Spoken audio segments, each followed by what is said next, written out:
कोई भी इंसान अंतिम यात्रा में शामिल होता है या फिर अर्थी को कंधा देता है तो उस इंसान को कुछ सावधानियां बरतनी होती हैं, और अगर वह सावधानी नहीं बरतते हैं तो जहां अंतिम यात्रा में शामिल होना शुभ माना जाता है, वहीं वह उसके दुख का कारण भी बन सकता है।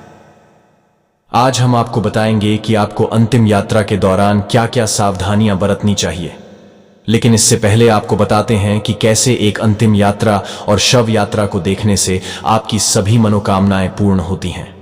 माना जाता है कि जब भी कोई शव यात्रा या फिर अर्थी दिखे तो उसे दोनों हाथ जोड़कर सिर झुकाकर प्रणाम करना चाहिए और साथ ही भगवान शिव के नाम का जाप भी करना चाहिए। शास्त्रों के अनुसार जो मृत आत्मा संसार छोड़कर जा रही होती है, वह अभिवादन करने वाले इंसान के तन मन से जुड़े सभी दुख और क्लेश हर कर अपने साथ ले जाती है। आइए अब आपको बताते हैं कि एक अंतिम यात्रा में शामिल होने वाले इंसान और अर्थी को कंधा देने वाले इंसान को ऐसा करने के बाद क्या क्या सावधानियां बरतनी चाहिए। ऐसा माना जाता है कि जब किसी इंसान की मृत्यु होती है तो उसके दुश्मन भी उसकी अंतिम यात्रा में शामिल होते हैं, क्योंकि मृत्यु के बाद वह सभी मनमुटाव उस मृत व्यक्ति के साथ ही चले जाते हैं। लेकिन आप में से कई लोग ऐसे होंगे जिन्हें इस बारे में पूरी जानकारी नहीं रखते होंगे कि अंतिम यात्रा में शामिल होने के बाद उन्हें क्या क्या सावधानियां बरतनी चाहिए। हिंदू धर्म के अनुसार अगर कोई भी व्यक्ति किसी की अंतिम यात्रा में शामिल होता है और उसकी अर्थी को कंधा देता है तो उस इंसान को हर कदम चलने पर एक पूर्ण यज्ञ के समान पुण्य मिलता है और साथ ही उस इंसान को सभी पापों से भी मुक्ति मिलती है। लेकिन ऐसा करते हुए आपको यह ध्यान में रखना होगा कि जब आप शव को लेकर शमशान घाट में प्रवेश करेंगे तो वहां आपको किसी भी प्रकार का अनुचित व्यवहार या फिर हंसी मजाक नहीं करना चाहिए। अगर कोई भी व्यक्ति किसी भी तरह की अनुचित गतिविधियां करता है तो समय आने पर उसे भगवान को इसका जवाब देना होता है। साथ ही उसे यह भी समझना चाहिए कि उसे भी अंतिम समय में यहीं पर ही लाया जाएगा।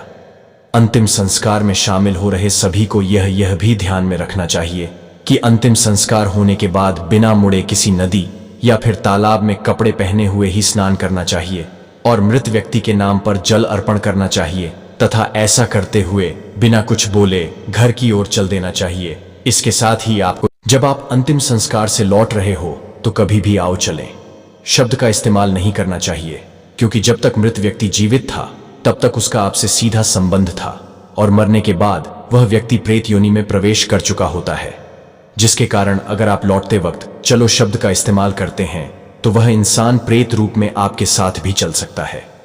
इसी वजह से शमशान घाट से लौट वक्त आपको आओ चलें शब्द का इस्तेमाल नहीं करना चाहिए। वहीं शास्त्रों के अनुसार एक नियम यह भी है कि जो व्यक्ति ब्रह्मचर्य का पालन करते हैं वह व्यक्ति अपने माता पिता और गुरु के अलावा किसी भी अन्य व्यक्ति को कंधा नहीं दे सकते हैं और ना ही किसी व्यक्ति की शव यात्रा में शामिल हो सकते हैं। अगर वह व्यक्ति ऐसा करते हैं तो इससे उनका ब्रह्मचर्य खंडित हो जाता है। इसी तरह अंतिम संस्कार से लौटने के बाद सभी को नियम की दातुन करनी चाहिए और फिर लोहा, अग्नि, जल व पत्थर का स्पर्श करना चाहिए। दरअसल एक मनुष्य के भौतिक शरीर के अलावा पूजा से बने कई अन्य शरीर होते हैं जो शमशान घाट के संपर्क में आने से दूषित हो जाते हैं, और अगर आप शमशान घाट से आने के बाद इन चीजों का स्पर्श करते हैं तो इनसे शरीर की अशुद्धियां दूर हो जाती हैं। वहीं जो लोग शव यात्रा या फिर अंतिम संस्कार में शामिल होते हैं उन्हें 1 दिन का सूतक मानना चाहिए। मृत शरीर को छूने वाले इंसानों को 3 दिन का और अर्थी को कंधा देने वाले इंसान को 8 दिन का सूतक मानना चाहिए, और इस सूतक के दौरान आप किसी भी मंदिर और धार्मिक कार्यों में शामिल नहीं हो सकते और साथ ही किसी भी साधु को दान भी नहीं दे सकते। वही शास्त्रों में कहा गया है कि यदि हमारे घर के पास किसी व्यक्ति की मृत्यु हुई है तो हमें उस व्यक्ति की अंतिम यात्रा में भी जरूर जाना चाहिए, और साथ ही जब तक उस इंसान की अर्थी ना उठ जाए तब तक हमें कोई भी शुभ कार्य या फिर पूजा पाठ नहीं करना चाहिए।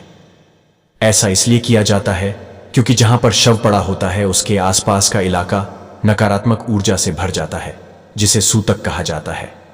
इसी कारण कई लोग तो जब तक अर्थी नहीं उठ जाती खाना तक नहीं खाते। तथा एक बात और ध्यान रखनी चाहिए कि जिस मार्ग से शव को ले जाया गया हो, शव के संस्कार के बाद वापस उस मार्ग से घर नहीं आना चाहिए। दूसरे मार्ग से या मार्ग बदलकर वापस घर आना चाहिए। मित्रों, जानकारी उपयोगी लगी हो तो चैनल को जरूर सब्सक्राइब करें। धन्यवाद।